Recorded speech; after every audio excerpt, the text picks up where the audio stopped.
think he was just having a really bad showing in that one tournament.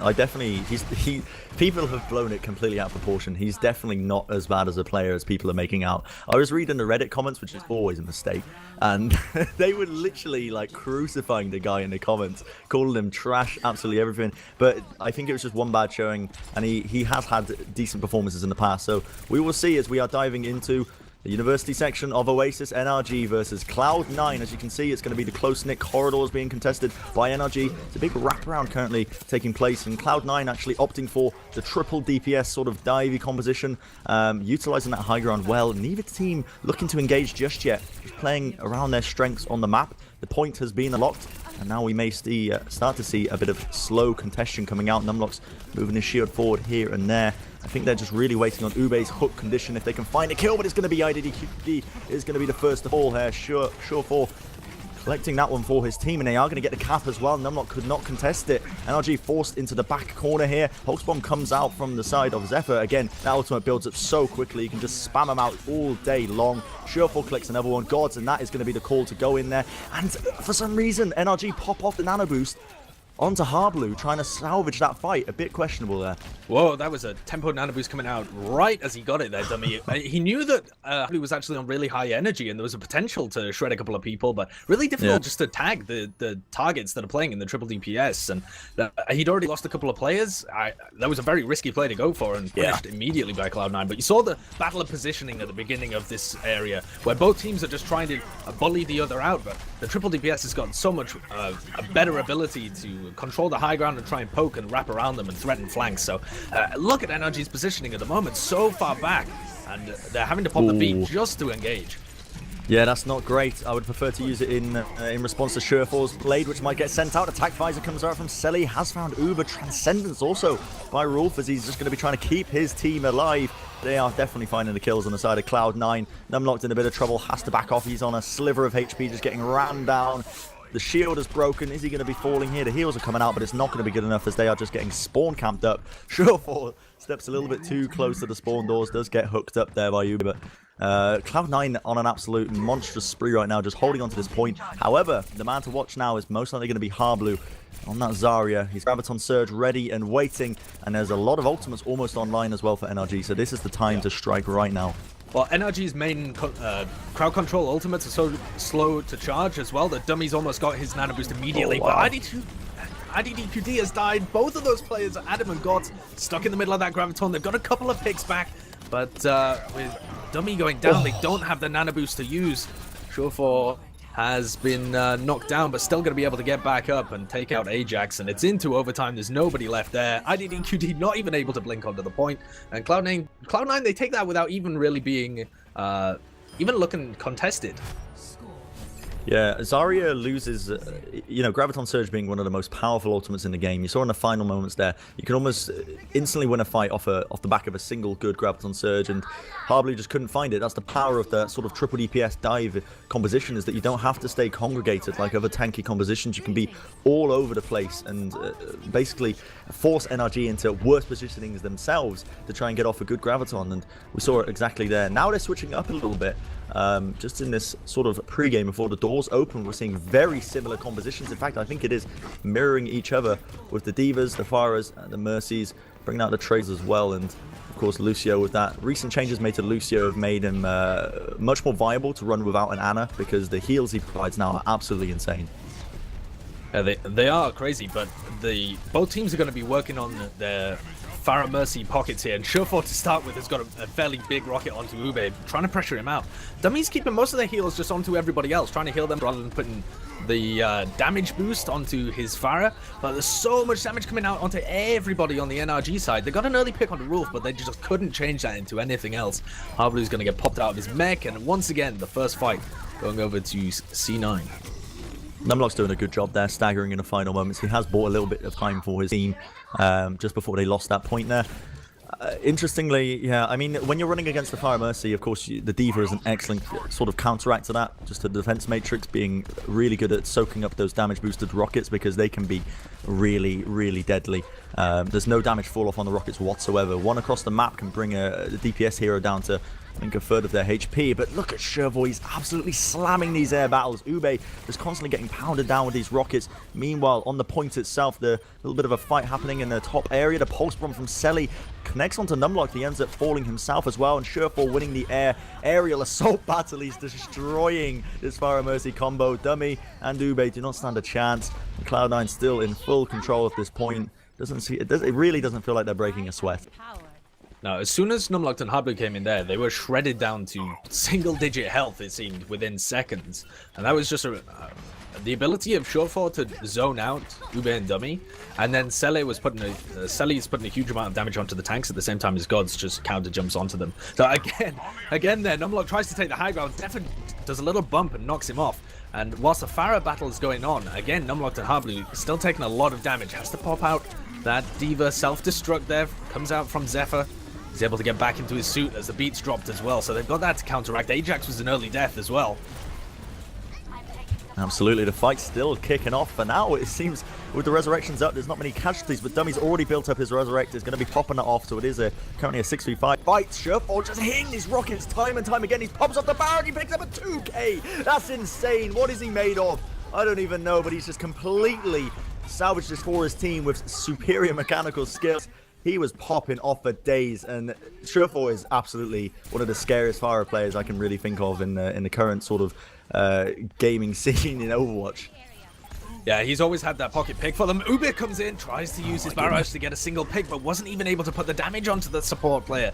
So now as the dregs come in for NRG, they're not going to be able to sync up anything. They don't even have individual ultimates to drag this out. So Harblue's going to get peppered out of his mech, focused down.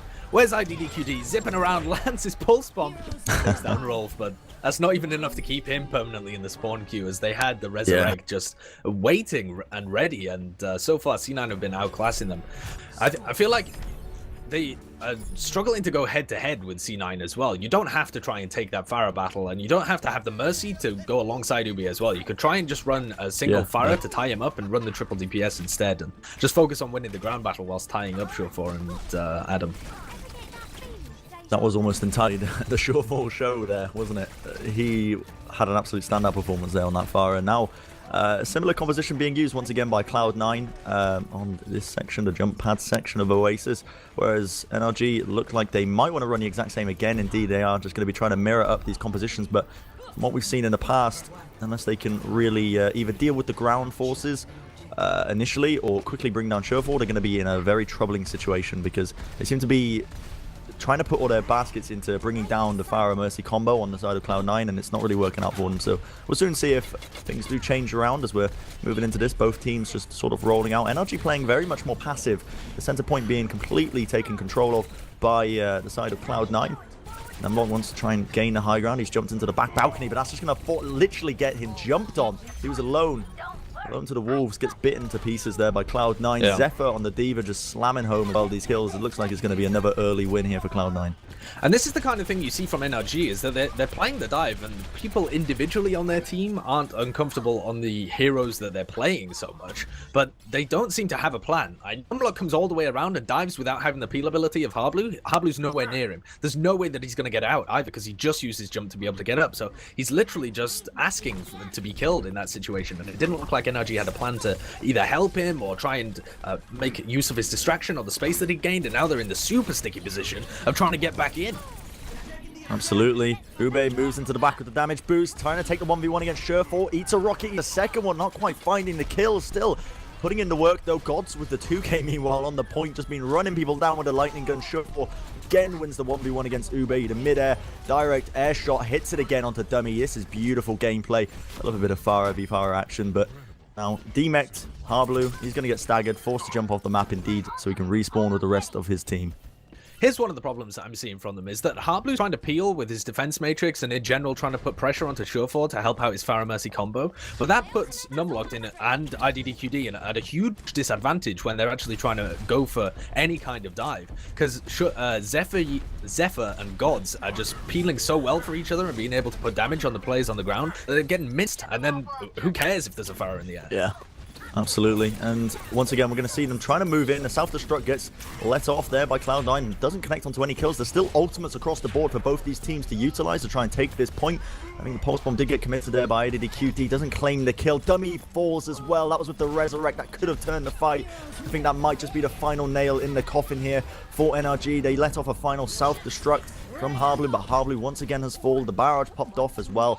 Gods with his Primal Rage is going to be forcing them off the point with a few final seconds left before it could potentially be all over. Numlock is going to try his best to try and get onto the point, but he used the jump pad early. 99%. The overtime is going to tick down as Numlock does finally jump onto the point. Does not have the bubble for that damage mitigation, so he's getting rammed down time and time again. Soundbarrier now fitted in the final moments for Cloud9. Dummy once again falls with the resurrect.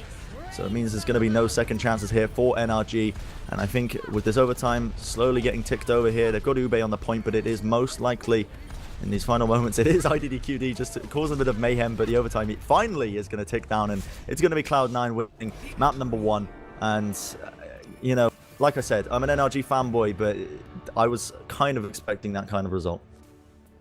Yeah, I mean, they definitely had a plan going into it, but their plan was to run a similar composition to Cloud9 and didn't have the same level of coordination with the team. Right. Look at that, just slam Ube.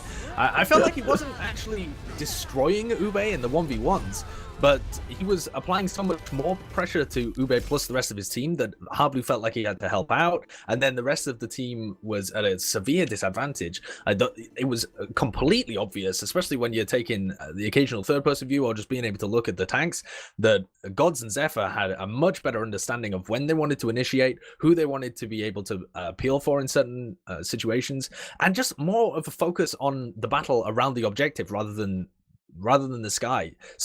So many times, even if you win that Pharah v Pharah battle, you'll have taken so long to do it that the ground fight is already decided. So if you're taking the Pharah v Pharah, you don't want to expend that many resources into it.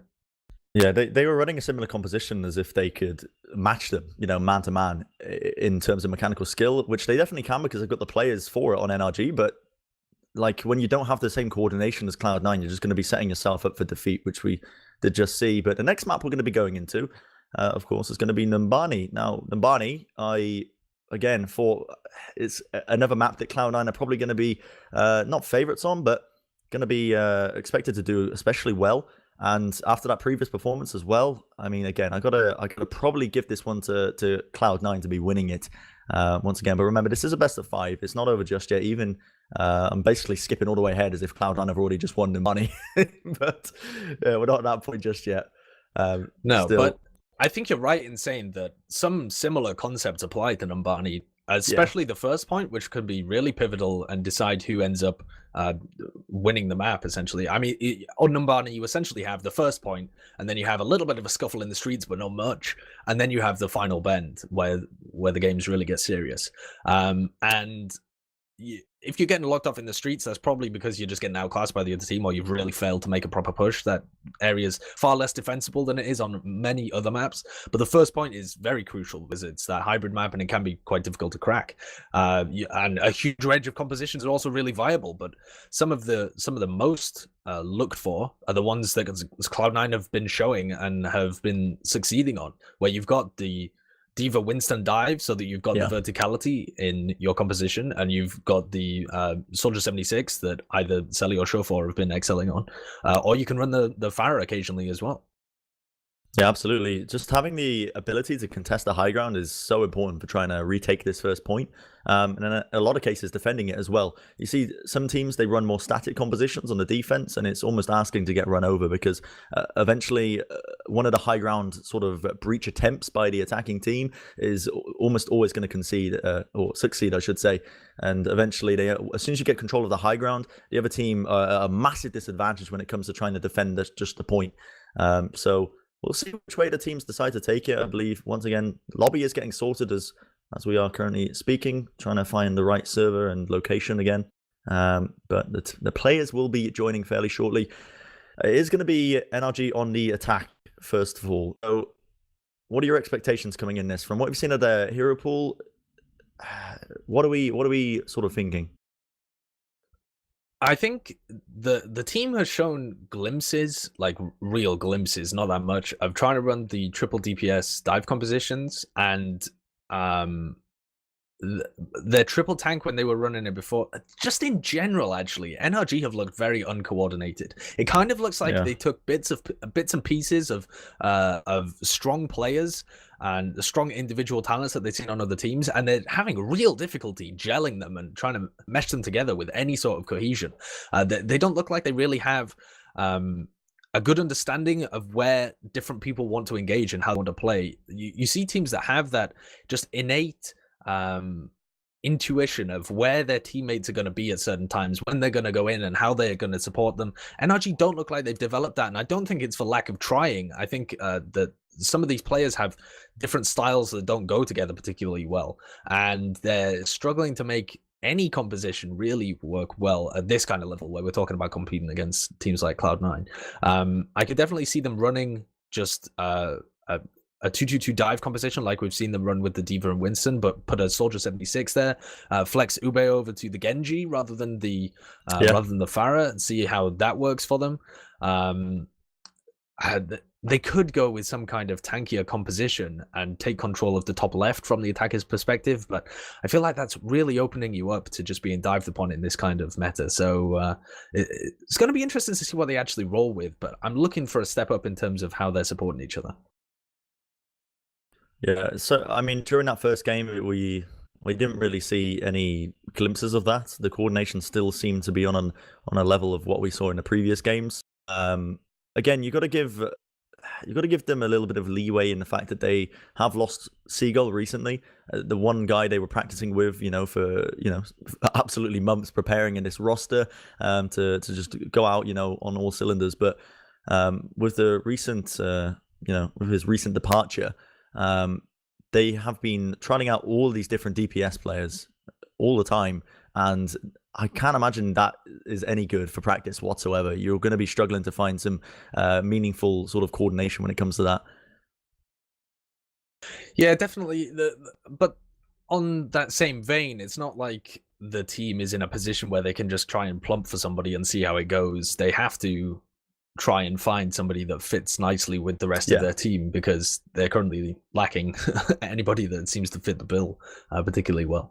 And they originally looked like they were trialing players that fit more of a flexible role. People like Mendokasai, they have a little bit similar styles to Seagull in that they tend to like some of the more off-meta heroes. Seagull was kind of famous for bringing out heroes that most people wouldn't run, and making them work through a mixture of his own individual skill on those heroes and the surprise factor of running, for example, the Hanzo, the Mei in kind of situations where Mei wasn't meta, and the Bastion, things like this, along with his staple of Genji and the Pharah. And Mendokasai kind of fills that gap. Ultima Web fills kind of the Pharah and the Genji, and he was good on that role, and he's also got the flexibility across other people. Ube fills kind of the similar role, where they've got the Pharah, the Genji. He's also more towards the Roadhog as well, but they're still looking for this last player that's going to fill all the gaps, and I'm not sure whether a sixth player can fill all the gaps in NRG. There's some other issues. You feel like the they rest need of the to team expand as well. The current hero pools with the players they've got at the moment to afford because right now it's like they're searching for the golden boy, isn't it? It's someone who can fill in all of these little weaknesses and holes. Yeah, absolutely. And it doesn't really seem to be working, because you find that guy, you've got basically the faker of Overwatch. I don't know how good of a comparison that is, because I don't watch League of Legends, but I think you are going to need someone who's just... You're telling me that they need a faker of Overwatch in order to be able to compete, to carry the rest of NRG, is what I'm hearing. But this not so harshly worded. But this isn't a team, I don't think, that really needs carrying, or that that has like bad individual players. They just are really struggling to find anything that works for them. And we have gone live with Numbani, so we'll see what they're thinking as they come onto the attack here, but Numbani very much plays the kind of map where teams have set executes of what they want to do, and teams, particularly on the defense, are going to have one set way of defending this, and there are a lot of ways that you can use the different high grounds, use the different flanks, etc. So it's going to be interesting to see how they break it down. The meta in Korea seems to be a lot revolving around kind of the Tourbillon to shut down Tracer flanks, and then really playing around this tunnel at the back with your Soldier and your Ana. But the North American teams seem to play more around the point and trying to jump up on the different high grounds rather than going for the flank. And certainly Tourbillon isn't something that most teams try and meddle with in the West. Yeah, I think running a Tourbillon on this first defense is something you really need to be comfortable with and confident as well.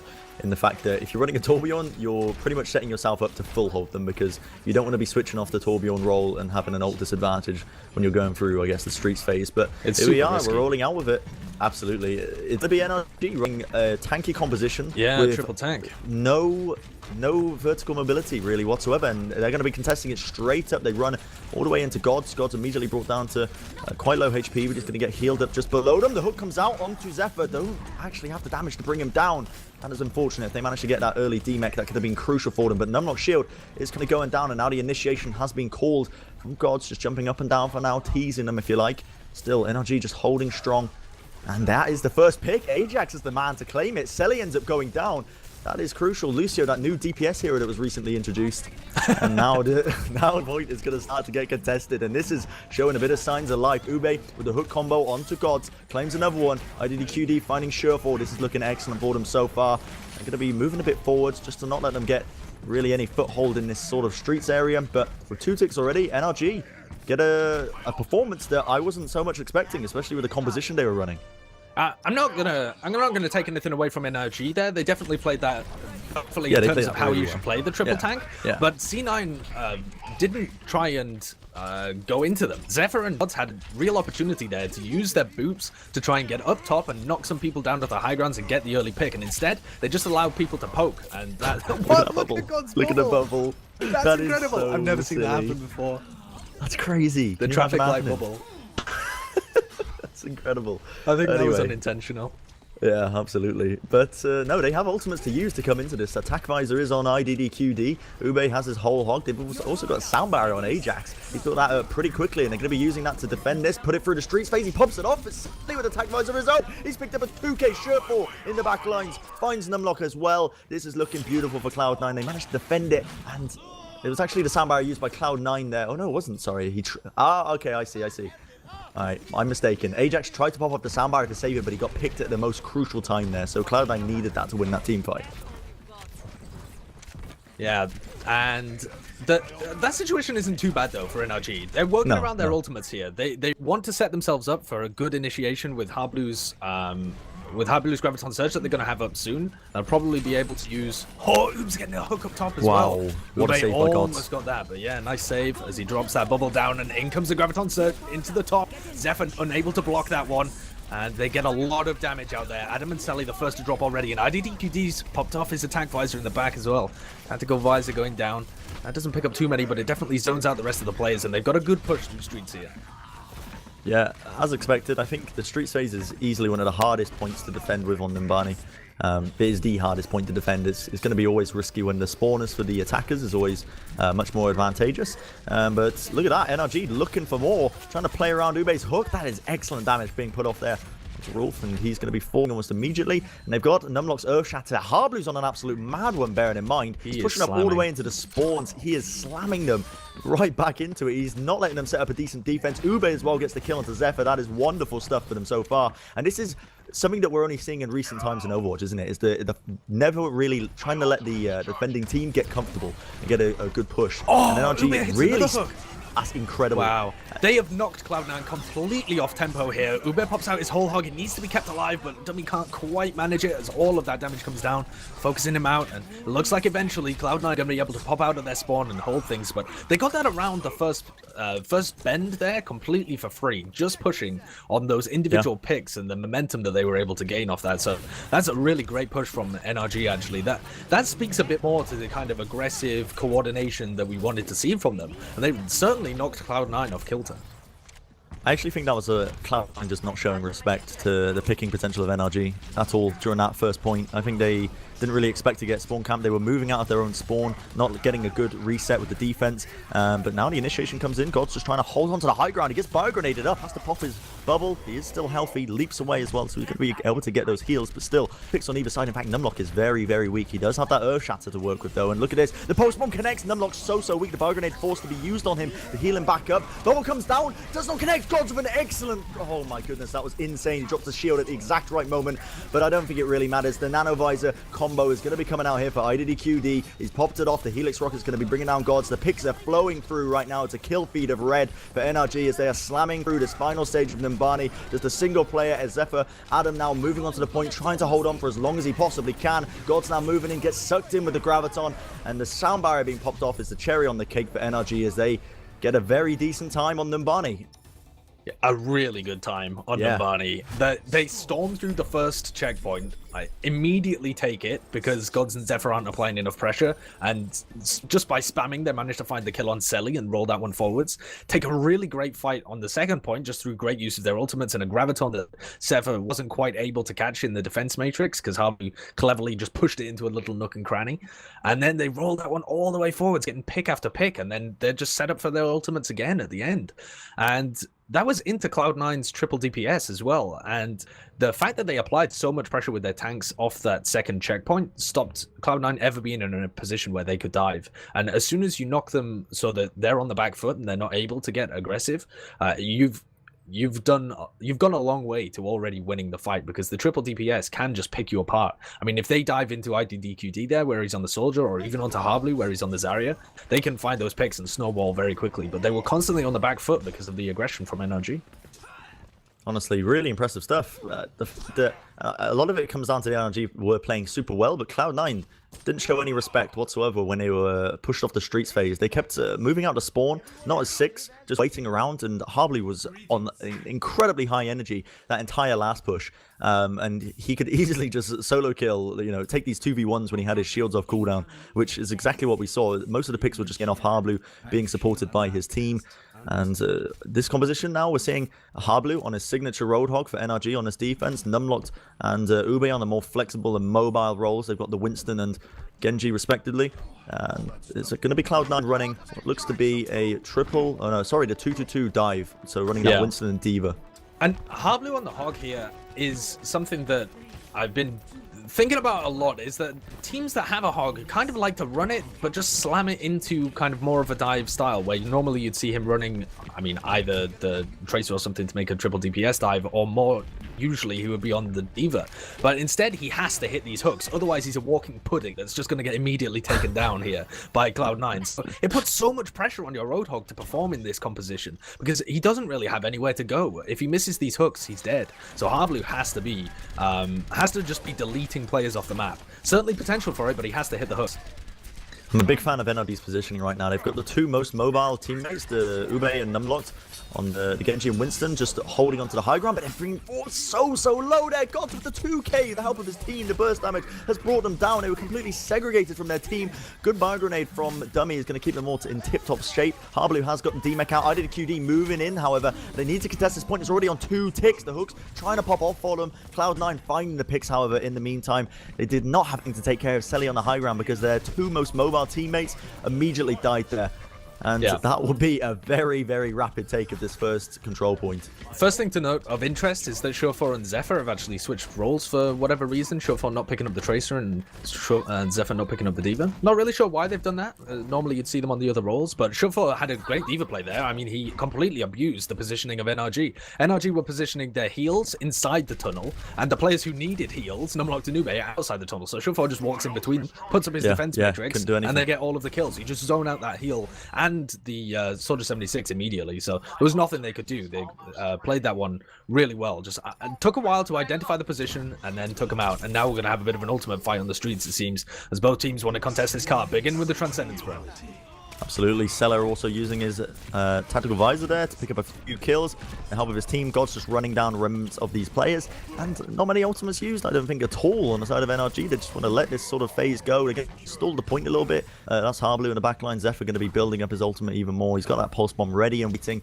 But right now, there is still an opportunity for NRG to potentially contest if they're super quick on the mark. But that payload is getting pushed in a very rapid pace, so they need to be moving fast and they need to be moving now. They definitely have the ultimates to use. They have a nano visor combo, and I'm not going to be contesting the point, moving in even further forward. It's nano visor in high ground, can't really do much against that. Helix rocket onto Selly, brings him down. How did the QD just for trying to find these kills? Now it's going to be the Dragon Blade by Ubi as well to try and bring them down so far. Surefour on the point in that D. We're going to get D-Mech twice in a row. A good sleep dart by Dummy as well in the back. Needs to be mentioned onto Gods. Completely took him out of the fight when he was primal raged up. So NRG taking a much superior fight. Almost on a knife's edge there. Almost getting completely capped out there. I like that decision though. They went in, IDDQD with a good position for his nanovisor up top. Immediately takes down Selly as well, who it looked like wasn't quite expecting him to burst out from there and thought he could dodge back into the room, got caught by a Helix rocket. And now it's on Cloud9 to try and engage, and they don't really have anything. They're going to have the support ults up first, which should allow them to take the second point if they can get around it. But Ajax got one to reply with as well, so relies on them trying to stagger them out from the side of Cloud9 and get a lot of damage into their tanks. Numlock jumping in really deep here, actually. That's going to be at the same time as they pop that beat at the drops. He uses his primal rage at the same time as well and smacks Rolf in the head.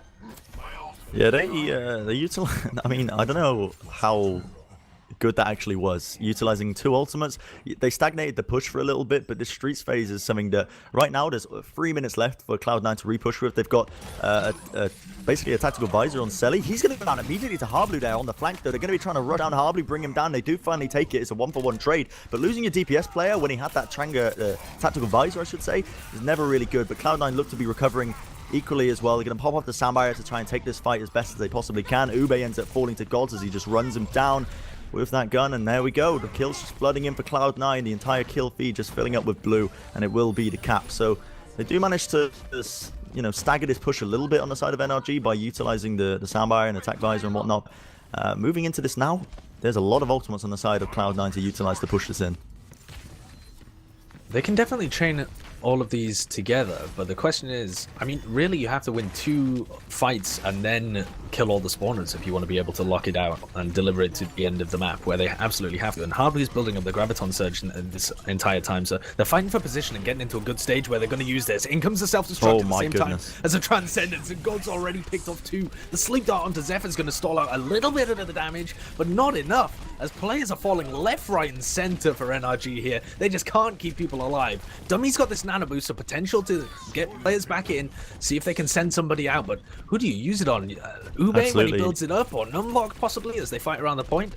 They switched Numlock to the Reinhardt, and using on him is definitely not really advisable, not even that great, but I think that might be the only play they can potentially do. However, Cloud9, they're just going to completely disengage from this. The 6 players that are now up for NRG, so they can afford to just back off, disengage, and try and take a superior fight after getting a pick. Adam falls incredibly low, almost actually dying in the process. Now Gods moves into the back lines with his bubble, just trying to cause a bit of havoc. Still on full HP, and he's got that primal rage to work with as well if he wants to pop it off.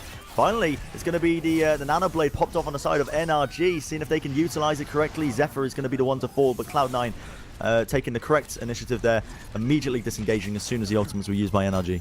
They baited that one out really well. Gods and Zephyr pushed themselves forward. The rest of the team looked like they were kind of in position to support them if things went well, but as soon as that ultimate came out, as soon as they saw the nano boost being popped, they knew that the blade was also coming out, immediately hightailed it out of there, and they essentially get those 2 ults forced for nothing. They've got the beat though, and Ajax drops that one. There's an Earth Shatter coming in as well, so pressure on Numlock to try and halt one of these pushes, but it looks like for now, C9 going to back off and disengage. So this is where the pressure's on Numlock to try and hit something big and delay it for the rest of his team, but God, nice dummy. Zephyr in the back. Yeah, really well played by Dummy there, hitting off that sleep dart onto Gods. Again, not the hardest target to miss in the world. It is a Winston. He's a giant monkey. The Earth Shatter comes out from Seb. He brings down Selly. Doesn't quite connect it onto Surefour. Surefour to deflect is going to most likely be able to get it out of there. Zephyr is also still in the back lines on that Tracer for Cloud9, but he's just going to get hammered in the face. He just runs out of blinks to try and get away from the giant angry German man swinging the hammer around.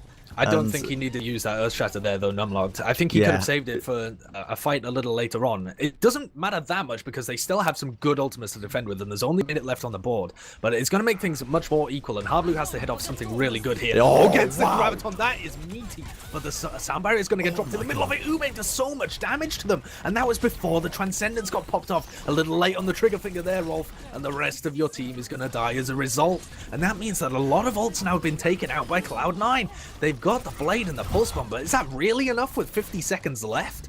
I really don't know. That was honestly one of the most disgusting Gravitons I've seen so far out of Hardblue. He's been having an absolute outstanding game on Zarya for this map, Nimbani. Really just a paramount, getting the picks, hitting off that one big Graviton was exactly what they needed off the back of Numlock's Earth Shatter there. And now Cloud9, you know, feeling the pressure a little bit. Look for this top-end push right now. Gods is most likely going to be leading the charge once again. He's searching around for now. He leaps in straight into, not just yet, but he's still waiting around with bomb. He comes out. Zephyr collects with the post bomb. Shuffle with the burst damage. They brought down Numlock. He pops up the Dragon Blade. He's collected 2. Cloud9 slamming it, just dismantling NRG when it was looking so good. IDQD tries to defend on the payload. Tries to contest it for a few extra seconds. They still have the Earth Shatter on Numlock. That is correct, and they're going to be moving in as well. They got an they've got so nano boost as well. Ultimates to use. H the sound barrier. This is defendable.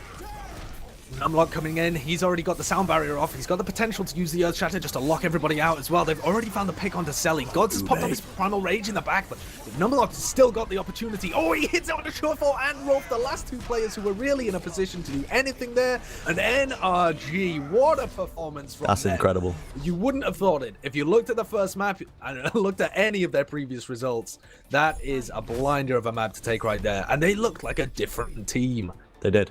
Yeah, it was insane. Their ultimate use, you know, aside from, you know, we can dig into Numlock for the missed Earth Shatters here and there, but their ultimate usage was, you know, by a long shot much better than what we saw in map number 1, and they really pulled out all the stops. It was super impressive to see. Like you said, it's almost like a completely different team that we've just seen. It was really impressive from them. I mean, both teams were using their ultimates reasonably well. There were some shaky moments though where Cloud9 looked like they definitely had a plan and knew which ultimates to use. They just got caught in a situation where like particularly on that final, not the final push, but the one before that, where Rolf has his Transcendence and he knows that he needs to keep people alive, but instead they drop the beat in the middle of the Graviton rather than using his Transcendence, and that ends up being like just shredded through instantly by Numlocked and Ube as they just power through them. And he was just the slightest bit too late on the trigger, and it ended up being that they invested in far too many ults and ended up coming on the south side of that Uber engage. But something that was really impressive, I think, was the way that Hardblue's running his Zarya, because that should be punished. Like, if we're thinking about how these compositions are working, he's running Zarya into a D.Va Winston dive composition where the D.Va's just going to eat your ultimates repeatedly unless you're really clever with how you're placing them down, and he hasn't had one eaten so far unless we're stupid and missed one. But I think he's, as far as I can remember, I think he got them all off. And then he was running it into triple DPS where your Zarya is definitely much more difficult to peel with Zarya than it is with a D.Va in that against the triple DPS. You can only keep yourselves invulnerable for 2 seconds with a single bubble, and then you're an easy target to pick off yourself. So the fact that he was getting a large amount of impact from that Zarya pick, I thought was pretty impressive. Do you know what it reminded me of a lot? It reminded me of Ninjas in Pajamas with Fraggy on Reinhardt. The aggressive plays by Hardblue, and a lot of the times you think, well, you know, this should be something that's getting punished because he's pushing up so far time and time again. He's finding these crucial pick-offs on the Zarya. But yeah, like you said, just this team, NRG, they were working around him, supporting him. Dummy was actually always there. He had a bio grenade handy whenever he was getting quite low, and that's one of the downsides, I think, of not running an Ana in your composition, is the fact that bio grenade being like one of the most powerful abilities in the game to completely cut off all healing. And when you don't have that, when you're running up against the sort of Cloud9 lineup, Hardblue just has all the room in the world. He can get that bio grenade slapped onto him. He's got the Lucio heals. He's got the Ana heals. You know, he can just be an absolute monster in the front lines. And yeah, super impressive performance by NRG. We are getting the third map set up for us today. Still NRG versus Cloud9. The score is 1-1 currently, and we're going to be moving into shortly Watch Point Gibraltar. What are your thoughts on this one, Josh? This one's very different to to Numbani in the way that it plays. Dive composition's incredibly powerful, lots of verticality in the map. Teams that play aggressive are getting a load more value out of the fights that they're taking, particularly at the beginning of the map, but especially in the hangar as well. And you need that verticality. And so far, NRG have looked best, or have looked the only time they've looked like they have any shot where they were playing on Numbani and they actually looked like a real cohesive team that was backing each other up and playing really well on the individual heroes, was when they were playing triple tank. And that's going to be difficult, very difficult to pull off on Watchpoint Gibraltar against a team that's good at the triple DPS or the Winston Diva dive, particularly once you get to the hangar, but also kind of all the way through it, apart from the final stage. You've got difficulties if you're playing triple tank, and that hangar is going to be almost impossible to get through, because consider that the options that they have there, unless they ran like IDDQD on the Roadhog and put Ube on Genji and tried to just put an Anno Blade up top to clear things out as they push with the other ultimates bottom, like, you really have to do mental gymnastics to try and find a way where triple tank is in any sense favored against a dive composition. Even if it has the ultimates up, these huge crowd control ultimates are not going to get much value in that particular stage. So this isn't a map that you would expect NRG to perform well on, but I said the same about Numbani. Yeah, it's because Cloud9 seems so much more comfortable with the dive comps of what we've already been saying, and NRG not so much. After that recent performance, they actually did reasonably well, and they seemed quite comfortable running sort of those high mobility heroes like Numlocked on the Winston, Ube on the Genji, and they definitely have a chance, especially after that previous map. I think if they had immediately come off the back of a loss, I would have said, Cloud9 are going to probably sweep this. But after the back of that, they've shown signs of life. They've shown a lot of coordination that I didn't think we were really going to be seeing so soon after the recent roster mix-up. And yeah, time will tell as we move into it. But it is definitely a map that... yeah, since I'm trying to make a joke with seagulls flying away, but it's not quite working out in my head. And the flock dispersed. The seagull was shot down. He's gone. He's out of there. Yeah, they definitely look like they're more competent on the triple tank. I mean, part of that might be that Harblu feels more comfortable either playing the Roadhog or the Zarya. Even when he was playing Roadhog, actually, he wasn't going for his crazy Harblu flanks, which would be immediately punished if he was playing against this kind of dive comp, which, I mean, as some casters call them, the Harblus, right? So he definitely has a propensity to go for things like that, but he managed to hold himself back, be a bit more disciplined on the ways that he was using that. I'm still not sold on it. I still don't think that it's a very good thing just to throw the Roadhog in with the Winston and Genji and just hope that you're hitting mad hooks. But we'll see what they end up with on Watchpoint Gibraltar, which we're going into just about now. And the score 1-1 in terms of maps, and wasn't particularly expecting that, but I think this is Cloud9's map to lose here. This would be a huge upset if they were also able to take Watchpoint Gibraltar NRG, and NRG going to begin on the defense, see if they pull out. I mean, they have flirted with triple DPS. It's what they're currently on. Yeah. They played it, what was it, like 1 or 2 fights, like a control map here or there. It was a very low amount compared to how much they usually play tank, which is, it is most likely going to be showing in their results, because every time they ran sort of the triple DPS and things in the past, it was shown quite easily by other teams who were running similar compositions. So, as we said, time will tell if they can successfully run this. They're running on the defense. It's you mentioned as well, Watchpoint Gibraltar sort of favors teams that play a lot more aggressive on the defense, especially. I don't know if you watched, Harsha did a video on basically pro plays on how Rogue like to play this first point of Watchpoint Gibraltar, where they basically just slam bodies into it. Yeah, I did, yeah. And I've watched Rogue play many times as well, and Selfless, and these teams that take it aggressive, and it's you need the coordination to be able to do it. People tried to play the same kind of style back in beta, but they just didn't understand, they didn't have the same teamwork and synergy to be able to pull it off. So it definitely comes down to that. They're looking, they don't want to take a fight immediately out of the door, but Numlock's position suggests as soon as this spaceship comes around the corner, they're going to be instantly onto it, and they are. Absolutely, trying to put the damage in almost straight off the back. God's forced back off. Shuffle on the Widowmaker. I don't think they were expecting that too much. Brings down Harblu. Body shot. He's going to be the man to watch as he picks up a second one onto Ube. Incredible stuff so far. Finding the frags there. Oh my goodness. A dirty headshot onto Ajax as well.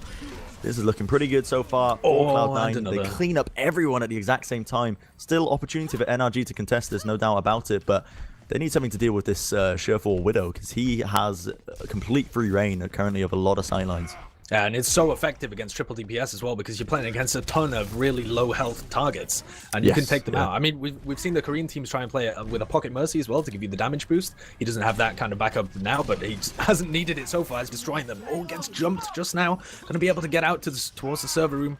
Harblue having a bit of difficulty contesting him as well, and Ube's going to take quite a bit of damage, immediately picked off. And they're just using Surefour as bait at the moment as well. Oh, he picks another one onto Ajax. I mean, this Widow is a very good counter to triple DPS, and you have to have a good, solid dive onto them, or run the D.Va instead, the triple DPS, to have a good shot. But so far, Cloud9 is just rolling through them. You noticed that NRG tried to basically focus down Surefour, but as you mentioned, they were just using him as bait. As soon as Numlocked had jumped in, Surefour was already grapple hooked away, and they just couldn't touch him whatsoever. And I think they tried to jump IDDQD into the back as well, or Harblue, I should say, on the Tracer. They're moving in with a few ultimates to use. Pulse Bomb gets committed, doesn't actually connect, but they're finding the kills. NRG getting a decent defense so far. The Helix Rockets of IDDQD putting in the work against Rolf as well. So this will be a decent defense on this the hangar phase, and now running a composition I kind of favor. Widowmaker is still actually really strong in this section, but just because of the sightlines being so far and wide.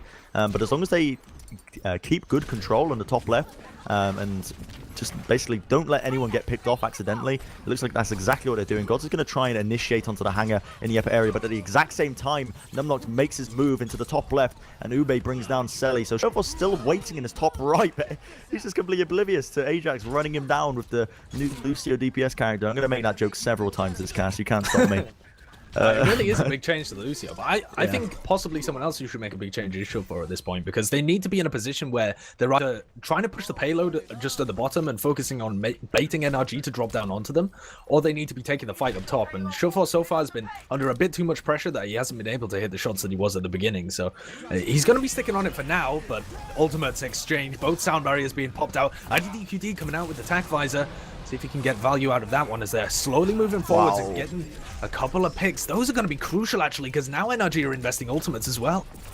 Yeah, Dummy popping off his own tranquility a little bit too late into that fight for my liking. Numlocked is going to try and stall it out for as long as he possibly can with his Primal Rage. Puts in the work. Ube finds Rolf, but the kill's just flooding in for Cloud9 right now. Surefour's still on the Widowmaker, and he is putting in a decent amount of suppression. They can't really show too much in the way of line of sight. IDQD with one last ditch effort to try and contest that point. It's not going to be working out for them, and that is actually... It's going to be risky because, yeah, look at that. NRG, they forced to just jump off the edge of the cliff because the spawners were split up from that. So really well played by Cloud9, managed to take that.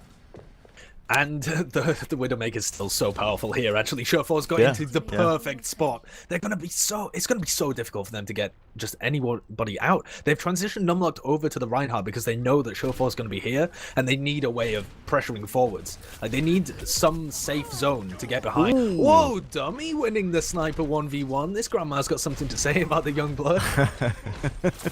Yeah, they pick up the kills. Numlocked with the fire stroke as well onto Rolf. IDDQD leads it in. It's gonna be Zephyr just falling to the bullets right now, and still Cloud9, they're just holding around the corner right now, waiting for the respawns. You know, NRG need to be, a little bit careful as to not get accidentally picked off. They're holding super aggressively around this corner, which they can afford to do so, but they don't have ultimates used, and Cloud9 definitely do. They've got Zephyr with the pulse bomb, pops it off, doesn't quite connect, but the burst damage with the swift strike from Surefour is enough to bring down Dummy. They find the kill almost with ease. Surefour with the second one. He's searching for more on Harblue in the tunnels, and he does indeed get it. So he was on an absolute mad one that entire engagement. Surefour switched back to Genji because he wasn't going to be able to get onto the high ground above stairs easily. They would have to win the fight first, but delivers on Genji. I mean, he's almost built up his blade in that single fight. He's on 80%, and we've now got Selly in that huge high ground position. This is so dangerous for NRG. They're getting stuffed inside the spawn. Yeah. They can't do a thing here. Ube switched on to the Winston to see if he can relieve some pressure. Ajax dies while he's got the sound barrier up. This is going to be it for Cloud9. They hammer that one home with 3 minutes left on the clock. I think that's something that we kind of expected. NRG aren't comfortable on the triple DPS. They definitely got completely shut down by Surefour's Widow. He was having basically free pickings of all those DS characters. 200 HP targets, that's an instant kill, and he didn't even have the Mercy basically pocketing him with the damage boost to really secure the kills. He was just doing it all on his own, and Cloud9 playing especially well around that one Widowmaker pick. So played to them, managing to take that first round, but it's not over just yet. NRG, they have a chance at least on the attack to see if they can turn things around. And well, will be interesting. I think we're probably going to see a very similar composition from Cloud9 in terms of the defense, but this game, from what we saw of NRG, I imagine it's probably going to be similar, but, you know, they are just much more dominant and much more comfortable on this dive triple DPS, sort of almost even 2-2-2, which they're running here with the Surefour on the Diva and Gods on the Winston. So, you know, I'm hoping that NRG can try and turn it around, but I think that Cloud9, they're feeling very confident moving into this. Certainly should be. With 3 minutes left on the clock, they've given themselves a massive just pocket to work with as well. They can dip into that time bank whenever they like. They've got a huge cushion of time. And Adam's currently on the Hanzo, presumably just going to launch. Is this the They're just going to check Arrow the compositions? Yeah, just checking the compositions, and then all the way back to the spawn. He's going to switch back onto the Lucio to get us to the fairly regular Diva dive composition, but with the Soldier 76 instead of a Genji going on, because they want to make use of this high ground that they've got. And for the rest of NRG, I mean, they can definitely try a Widowmaker of their own and see if you get some early picks. I feel like it's very low risk, high reward running a Widowmaker at the beginning, and IDDQD is going to start on that. Harblu also running Roadhog, so they're going for a very pick heavy beginning. They want to get a couple of picks and just instantly steamroll this one forwards. Use the momentum from a couple of early picks just to make sure that nobody can really contest. That is what it's going to take, but Cloud9's positioning right now is showing no signs of letting him get hooked whatsoever. Gods is pretty far forward, but he's just holding in the casual position. Harblu lets out a hook, but he gets slept out up, and that is the cue to try and move off it. Numlock tries to jump in to defend him off, but he's falling so low. Has to back off in the end. The heals are going to be coming his way slowly but surely, and still Cloud9 holding on to this first checkpoint. Ideally, not losing any picks just yet. Ube moves in with the Swift Strike, tries to put in the damage to bring down at least one member of Cloud9. The hook combo comes out by Harblu, but great defense matrix by Surefour ensures that he's not going to be able to find that kill, and he will end up falling again. And that's really the danger of running, you know, this Roadhog into Diva, especially with the recent changes she's had to the defense matrix. And Cloud9 can just afford to play this aggressively right now, just holding all the way almost into their spawn doors. They've got players for days running around into the back line. Zephyr's on the Tracer, just, you know, just trying to find the kills, but that is a dirty shot by IDDQD. Headshot straight to the cranium of a little British girl. Zephyr did not stand a chance. Yeah, he knew that the cooldowns were off, and he'd already taken a pick onto Rolf as well. He's not getting tons of picks, but he's got two really crucial ones so far. So that's had to force the position back really far from Cloud9. So they're looking to re-engage from this one. And they've got a couple of ults up as well. Rolf can definitely use this nano boost, and in it comes. IDDQD hitting another headshot onto the Tracer of Zephyr, though. And this nano boost is really not getting that much done from Selly. He wasn't able to build up his visor in time. And he goes down as IDDQD's just getting pick after pick after pick. He's unreal. He's honestly unbelievable right now. And the best thing about this Widowmaker pick is that he's forcing the line of sight of Cloud9 completely in unfavorable positions. And look at this. NRG immediately just running them down, trying to see if they can pick up any more players. And Selly is going to fall quite late. So this should be a free push through this first section. They do have ultimates on the side of Cloud9. Zephyr has a pulse bomb. They managed to get this off onto the supports, or at least one of the supports. It's going to mean they do have a chance of trying to contest this. But look at these ultimates on the side of NRG. They got a Tranquility. They got a Sound Barrier. Ube's got his own Dragon Blade. And IDDQD is still popping off heads left, right, and center as Selly's going to fall. Selly has died 3 times in about 30 seconds here, not counting his spawn time. Oh, it's IDDQD! That was a nasty flick shot as well onto Rolf. Oh my god. IDDQD is popping off at the moment and really just opening up so many avenues for his team. The fight in the He's ground on the gear, boys. as well. But Selly's only just had an opportunity to get back into this fight just about now, and he's had the most impactful ultimate this whole time. Does manage to win the 1v1 against IDDQD, picks him off at the end, but Dummy picks up that kill in return, gets the trade, and NRG going to continue to move this payload forwards. And towards the end of the hangar, they're going to have the Primal Rage to work with, but nothing else really of note. They're going to know where people are coming from because they'll have the infrastructure, but it's not a particularly impactful ultimate. So definitely potential for some kind of retake if Cloud9 want to take this aggressively and put Selly on the high ground. There we go. Numlock moves in with a Primal Rage. He fell very low. Harblu picks up a kill. IDDQD onto Adam as well. This is looking very, very good so far for NRG. Numlock played that especially well, just locking in the DPS into that lower left-hand corner. However, the post-bomb combo onto Harblue will bring him down, but they still have nothing to take care of IDDQD. He's causing so much mayhem. They can't afford to peek these angles when he's popping off shots like this for days. Still contesting the point. Gods' bubble is going to be good at putting in a little bit of damage mitigation, but Ajax just slamming home the damage with those new Lucio buffs that he's received. Ube as well. Melee strike brings down Adam once again, and this will be NRG capping up this hanger phase, and they are playing actually astoundingly well. IDDQD is sort of this presence that Cloud9 don't really know how to contest. It's sort of like what we saw before in the previous round. It's kind of interesting that they chose to move away from the D.Va composition and instead run the triple DPS, but they're not playing it super aggressive. They're losing players in the fights and they're having to recontest through choke points, and NRG are playing aggressively. And it kind of feels like they're unable to find the individual picks onto IDDQD or Harblue, who should be their targets to go aggressive onto. Gods and Shorefor immediately picking up the kill onto IDDQD. Dummy also falling there. So that's how you counter this kind of composition, is that your aggressive diving forces have to go in and get those early picks. And then the rest of your team is kind of on their own to follow up. Harblue's got a couple of good kills so far, actually, despite just walking around on his own on Roadhog. But Cloud9 staying in control of this one.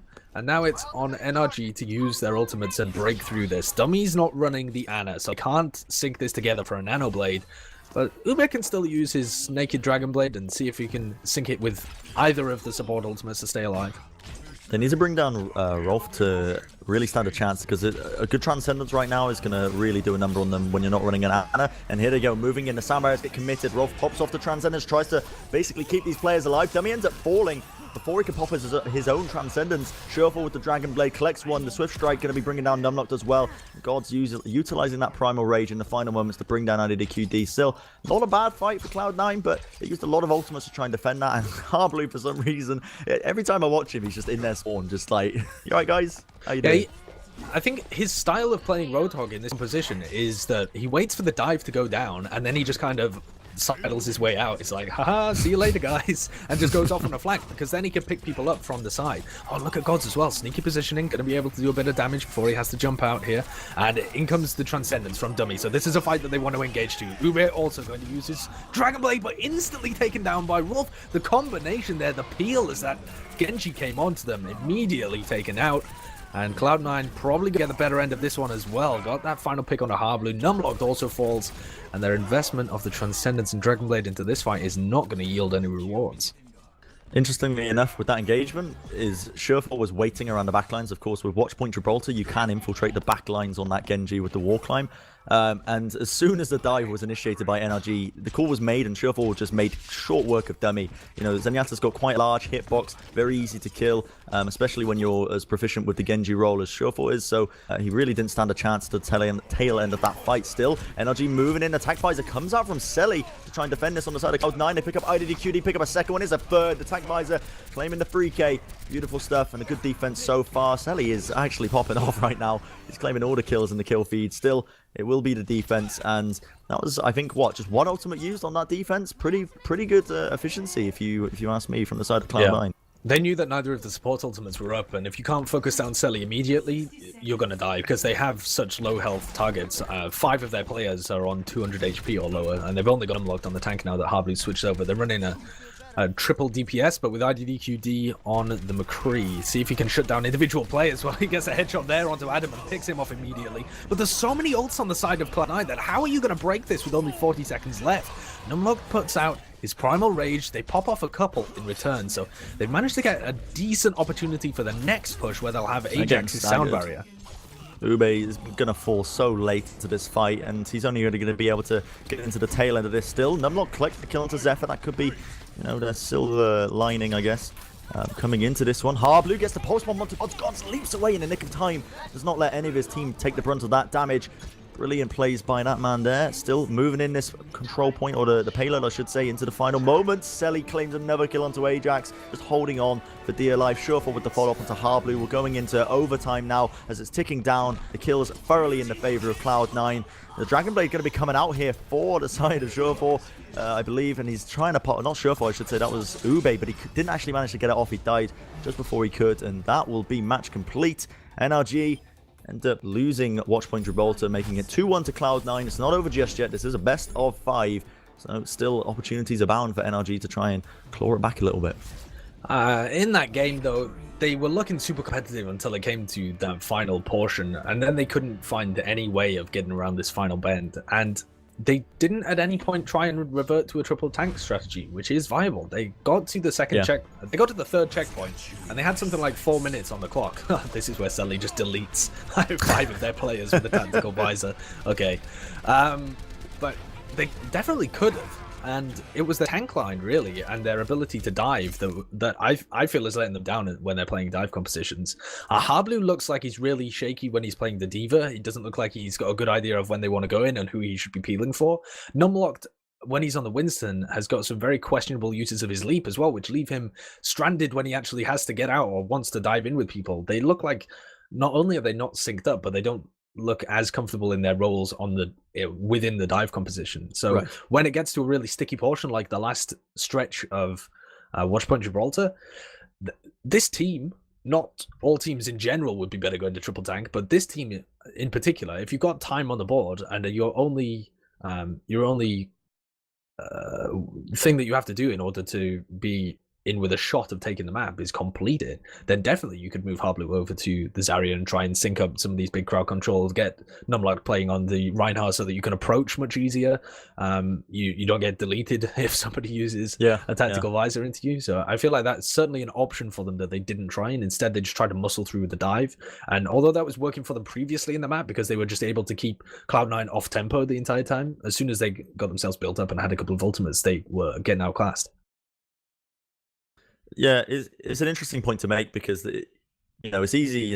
Hindsight is 2020. At the end of the day, we could say they can make these changes off, but I can definitely understand the reluctance to do that on the side of NRG. You're giving up an ultimate advantage almost when you're pushing into the final point. Obviously, after the first time it fails and the ultimates are a bit more even, then you could maybe make some changes. But I can understand why they try and sort of force the dive. But when you're up against a team like Cloud9 with so much raw mechanical skill and prowess on these individual dive heroes, it's always going to be a really tough time to try and best them.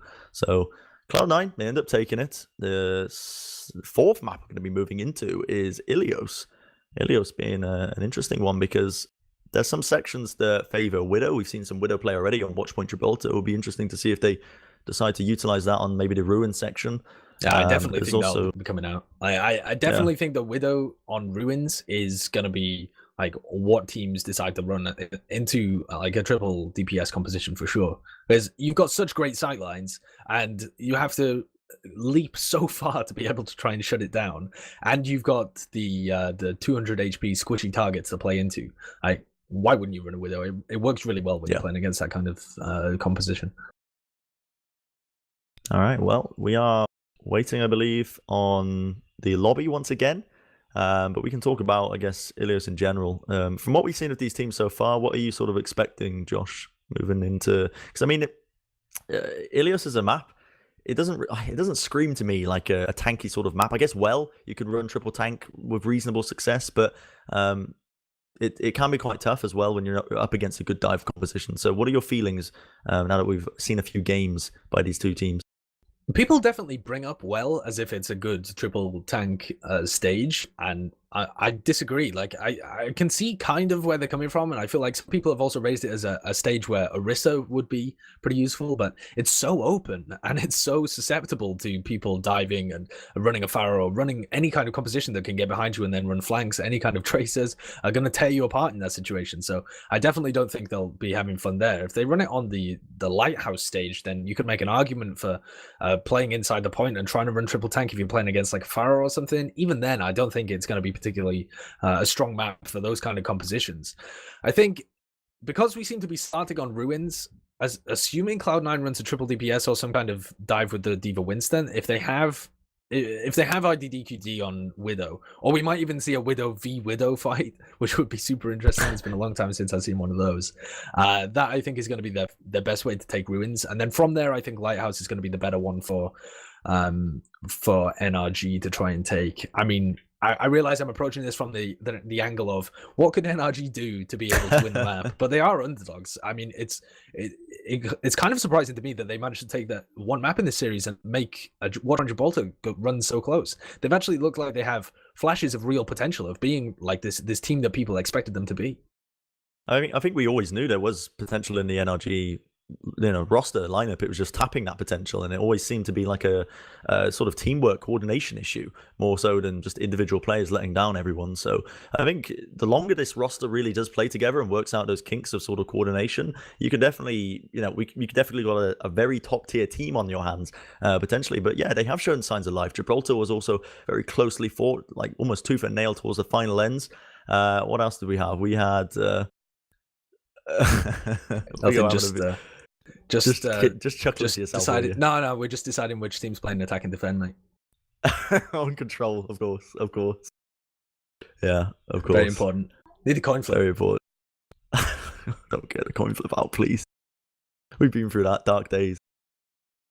All right, so tell me, if we're beginning on Ruins and we take the take how we've seen these two teams play so far, what can we nail it down to then in terms of NRG's performance on the more dive-centric compositions? Like, what do they need to improve on from your point of view? In my point of view, it's like more of their tank line performing, or like having a plan and executing it well. What do you think? Assuming they're going to be running sort of tanky compositions, yeah. I mean, from the previous games, what we've seen, Numlock definitely hasn't been having as worse of a performance as he did in the past. He's definitely not playing bad, but he's also, I wouldn't say, playing well. The Earth Shatters that he's been playing when he's on Rhine haven't been... God, all right, I might just leave now. Be making little jests and jabs like that. No, mate. Carry on. So, yeah. If they choose to put Reinhardt, play the Reinhardt on with Numlocked, he needs to be hitting a lot more of his Earth Shatters, for one, because they've been a bit more lackluster. Definitely not as bad as some people have been screaming, because, like I mentioned before, he got crucified on Reddit about being one of the worst Reinhardts. They don't know how he's even got here, but he has had good performances in the past. There is a reason he's on the NRG roster. You can just let him die for your sins and be resurrected on Winston, and there's another option for the team. Exactly, yeah. So, and if they choose to run the dive, they've shown, as we said, signs of life on the dive from Gibraltar. Even on, what was the other map? I've honestly got short-term memory loss. The other map section, Numbani, the one map they won. Yeah, so you can't forget Numbani. If you do anything, if you take anything away from this series, you have to Numbani remember didn't exist. Nah, didn't happen. I know Reddit's gonna forget Numbani existed. NRG, you're a trash team.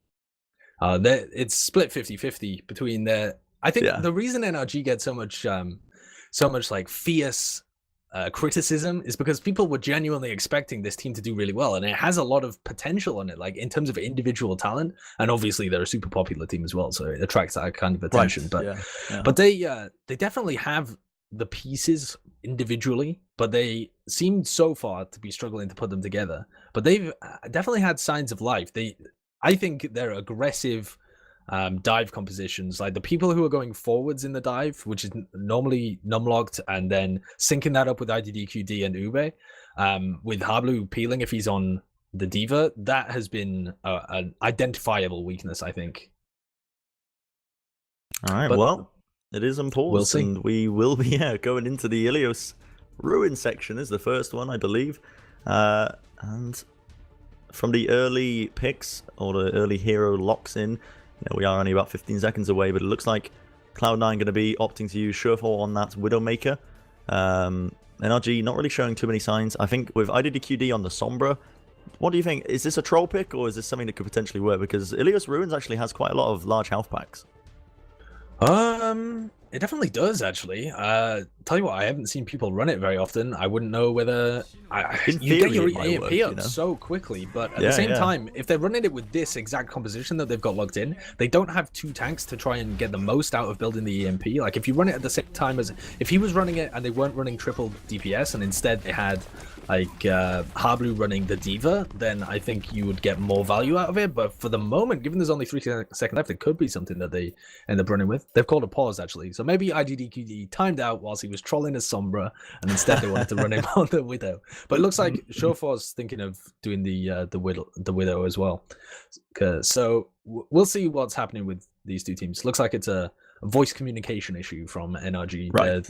Their servers dropped out or something that they were using to communicate. So we'll be getting into the game pretty shortly here. But from the look of it, it looks like both teams are going to be running divey compositions either way and seeing how it works. Now, let's just theorize a little bit about the Sombra, whether or not I wanted happens. to do this, yeah. See if we're getting trolled.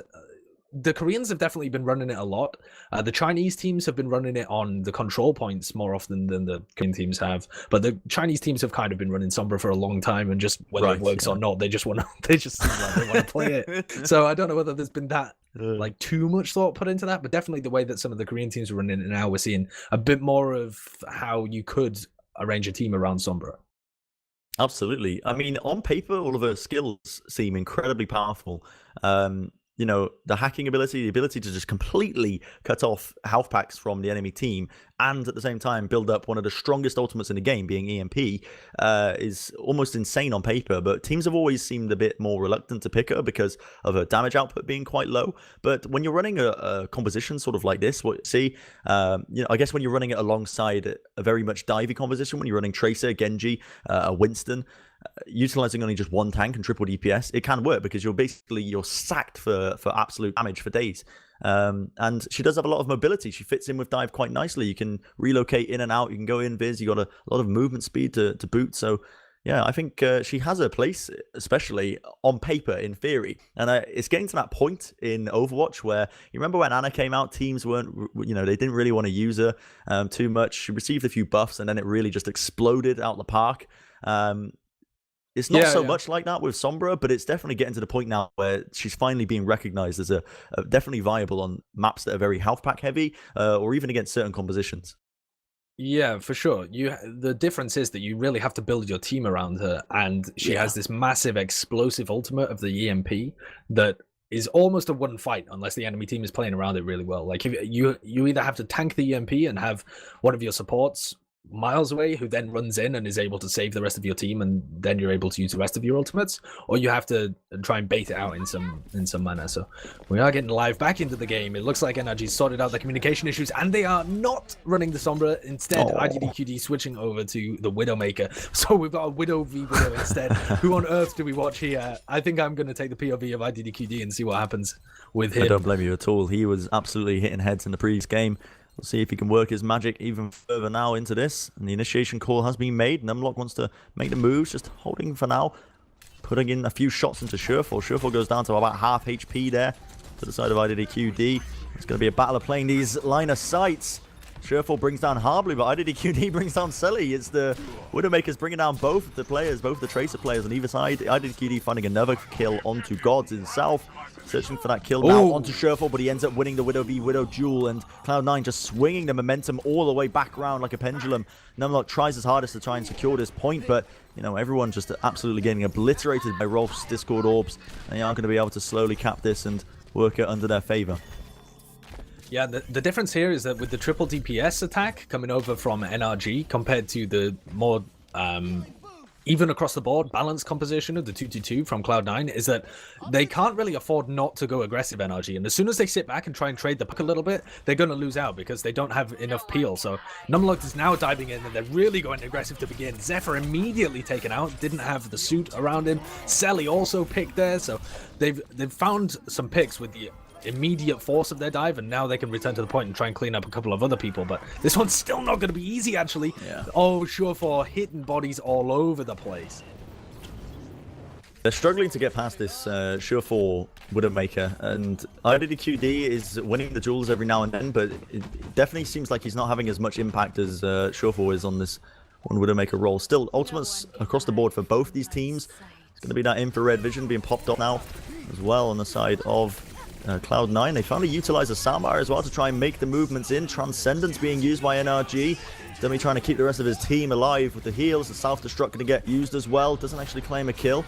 They do manage to avoid it narrowly, but when the self-destruct comes out, that forces people out of the hiding, out of the woodworks, and that gives an opening for Sure4. As you can see, he's picking up those kills. Finally, Ajax deals with the Widowmaker. He says, if my team can't do it, I'm going to do it instead. Just jumps up next to him, pops him in the head a few times, and with one little boop, he is finally going to be sent straight to the back of the respawn queue. But Cloud9 still in control at this point. Yeah, the triple DPS with the Widow, when you run it on other maps, it works so well because the triple DPS is buying so much space for the Widow. But you don't need space on Ilios Ruins. You already have all the space you need, so you can afford to run more tanks to give yourself a better fight for the rest of your team. And Cloud9 are using that massively to their favor. They're already up to 90%. This is the point where NRG have to get back into this. They got a couple of picks ready, actually. IDDQD popping off shots. Gonna be able to find gods there. Couple of people left. He needs to deal with Surefour. Surefour can just swing the entire tide of this fight if he gets a couple of crucial kills, particularly on Numlocked. If that single tank gets taken out, they're in real dire situation.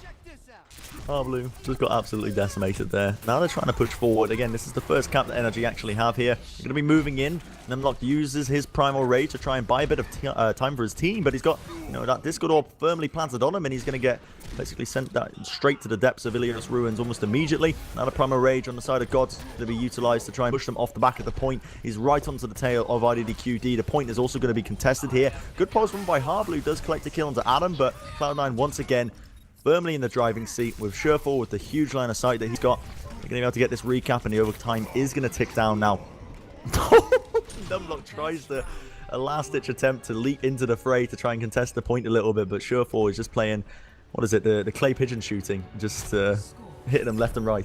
Yeah, and you see him pop up in the air. That's the thing on Ruins as well, is that even if you're sat back and you don't have any height position, as soon as the tanks are jumping up into the air, you can just take pot shots at them, or anybody else who decides to pop up there. So that, although it was a decent try for NRG, and I definitely saw what they were working towards, like, the composition worked out much better there for Cloud9, both off the back of Surefour's occasionally nutty headshots, and also the general peel that they were able to get off Zephyr rather than the triple DPS. But both of the teams shaking it up now, and both of them going for the Pharah Mercy. This is a popular composition that we've seen run well many times, but it's also the same compositions we saw mirrored on the Oasis Gardens, and that went firmly towards Cloud9. So NRG need to rethink their approach to this comp. Yeah, they need to work out the kinks that really let them down when they were playing on the Oasis. Numlock moves in, does use his bubble pretty early now, so he doesn't have a lot of damage mitigation. He's fallen incredibly weak, just trying to find the kills. Surefour with his damage boosted, rockets in the sky, claims the kill onto Ube. Very up close and personal, finds Dummy as well. It's looking astoundingly well so far for Cloud9 as they're just claiming the kills time and time again. Numlocked is also going to be falling, and this point will be going their way as the final player does fall. IDDQD going to be going down to Selly. Oob got absolutely rocked there. He got destroyed by Surefour. I think it only took him 3 rockets, and then he immediately took down Dummy as well. But they're not making any shifts with this composition, sticking with it for now. Also not putting IDDQD on any other kind of hero that would be able to help out with that. See if Harblue ends up peeling for the Pharahs like we saw. Oh my god, that's just a direct hit straight onto IDDQD, who failed the movement.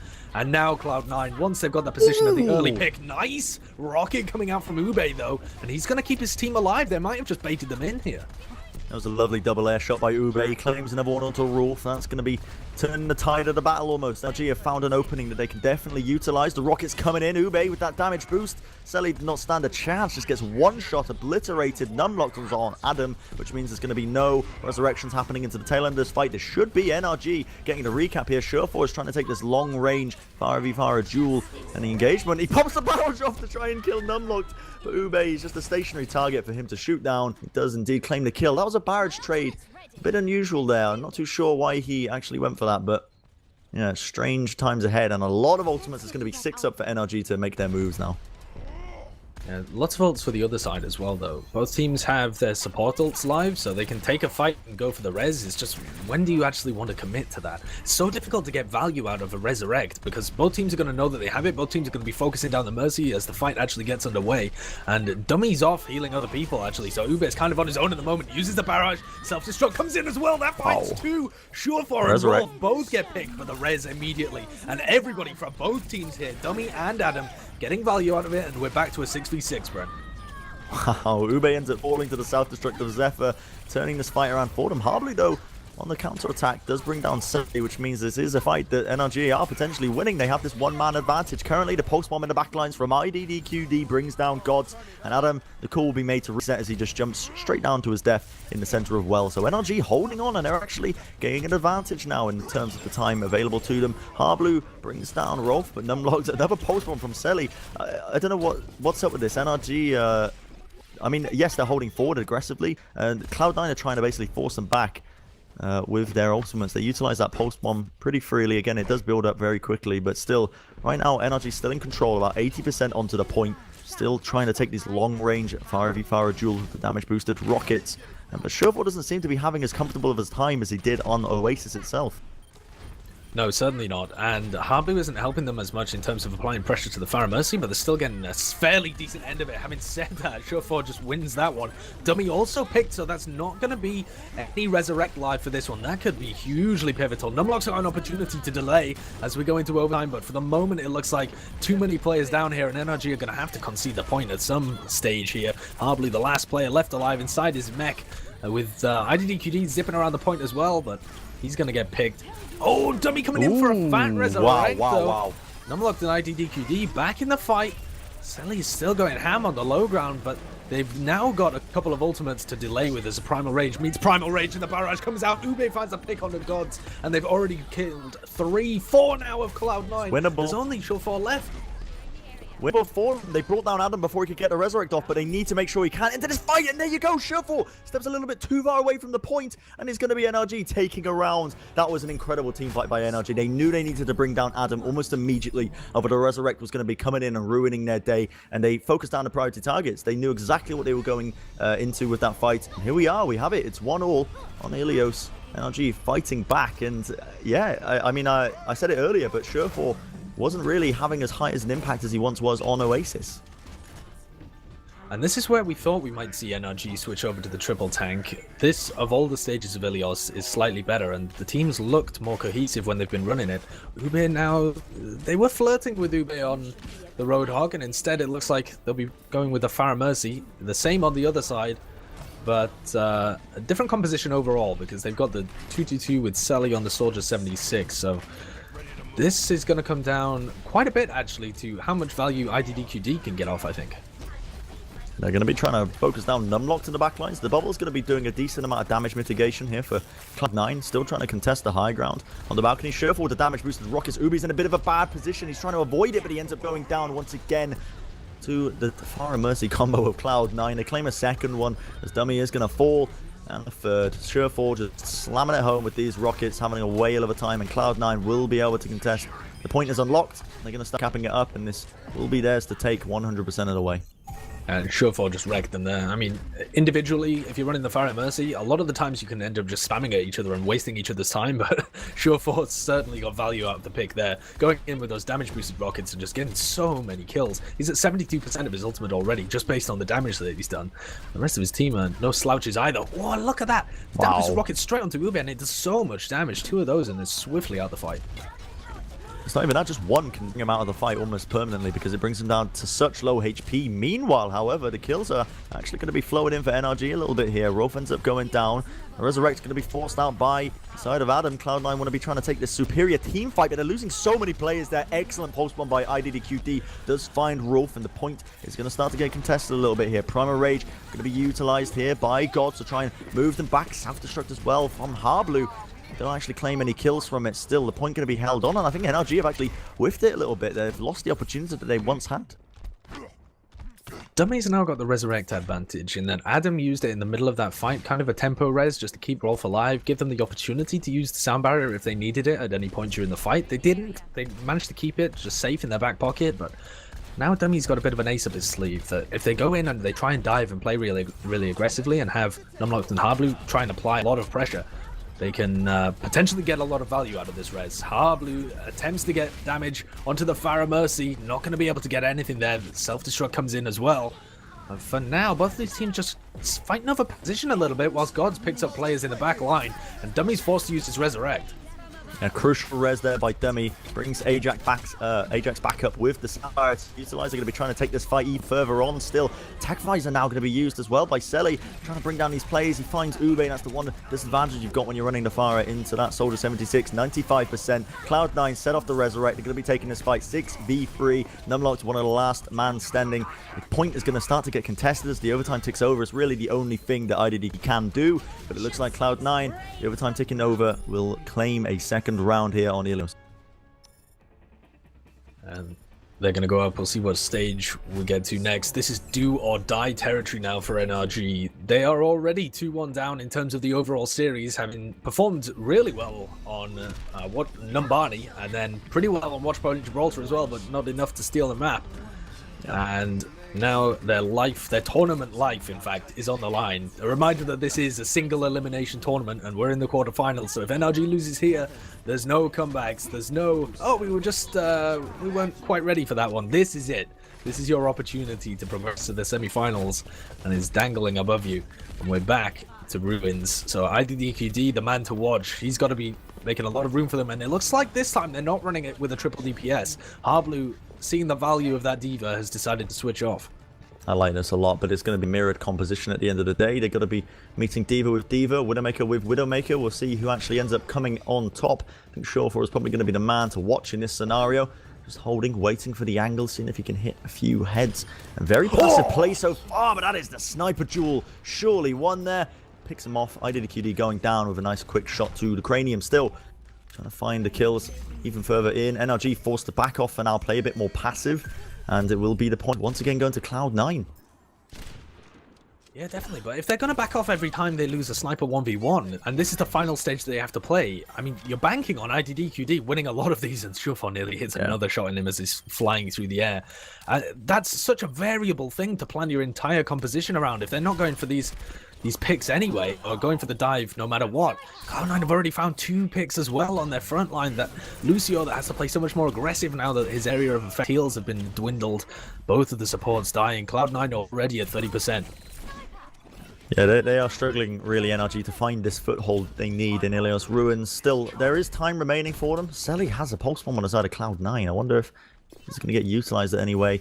If they pop it onto the back of Dummy, that could put a spanner in the works, because he's about 30% away from that Transcendence. I don't think he'll potentially get this in this fight, but it could be crucial for them still. Sniper v Sniper duel kicking off. The speed boost is used, I think, by NRG there, looking to try and potentially engage, but no, not quite. They just switch it to the healing, and Selly uses the pulse bomb, doesn't quite connect it. And Cloud9 still finding the kills as well. Ubi's going to go down to those jets of D.Va as he boosts into her. Adam with the follow-up as well onto Numlocked. Demect Harblu as well is going to be a quick, swift end to him. And Sure4, that's the cherry on top, isn't it? Just wins the sniper 1v1. That's what you like to see. Just a kill feed of red flowing in right now if you're a Cloud9 fan. I feel like IDDQD hasn't been able to get anything off. When they're playing on the defense, they're playing into Showforce sightlines, and IDDQD doesn't have it. Now he switches off, but it's at 80% already. Oh, they're going to have to find out. They have to win this fight. If they don't win this Clash Ultimates here, there's no way they're getting back into this control point. It's 90% already in this do-or-die territory for NRG. They've got one last chance. They're moving in now. Numlock realizes time is of the essence. He moves into the back. The infrared is used, so they have vision of absolutely everyone on the side of Cloud9. Selly finds the initial kill onto IDDQD, so he's going to be having minimal impact. Finally, the sound barrier used by Cloud9 as well, just to prolong this fight out. The overtime ticking over. They're going to be trying to find it if they possibly can. Not getting any kills with the self-destructs on either side. Just demeching and de-suiting. Dummy wins the 1v1 against Rolf of all people. There's Zenyatta Jewel kicking off all over the place here. Still finding the kills and the picks is 100% on the side of Cloud9. They do not have any ult. Selly is on an absolute mad one. He's running around the map like it's an absolute playground. And it's KUB. That was a 2K with the pulse bomb, but too little, too late. As it will be GG's.